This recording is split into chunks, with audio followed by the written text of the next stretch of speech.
ସମୃଦ୍ଧ ଓଡ଼ିଶା ଗଠନ ଅଭିଯାନରେ ଆଜି ଉପକୂଳର ଉପାନ୍ତ ସବୁଠି ଶିକ୍ଷାର ନୂତନ ସୂର୍ଯ୍ୟୋଦୟ।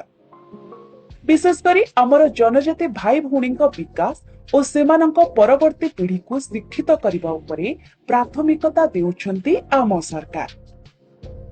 ଏହି ପରିପ୍ରେକ୍ଷୀରେ କେନ୍ଦୁଝର ଜିଲ୍ଲାର ଭାଲିଆଡାଳ, ରୁଗୁଡି ଓ କଣ୍ଟାକୋଳି ପରି ପାହାଡ ଘେରା ଦୁର୍ଗମ ଅଞ୍ଚଳରେ ପହଞ୍ଚିଛି ଶିକ୍ଷାର ବାର୍ତ୍ତା।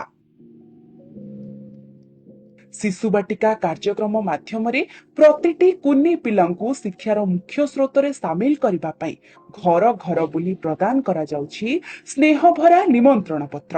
ଆମେ ବିଶ୍ୱାସ କରୁ ପ୍ରତିଟି ଶିଶୁର ଗୁଣାତ୍ମକ ଶିକ୍ଷା ପାଇବାର ଅଧିକାର ଅଛି।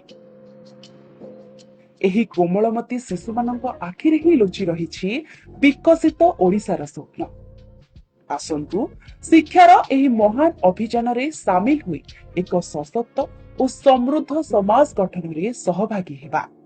ଶିକ୍ଷା ପହଞ୍ଚିବ ସବୁଠି, ଗଢା ହେବ ସମୃଦ୍ଧ ଓଡ଼ିଶା।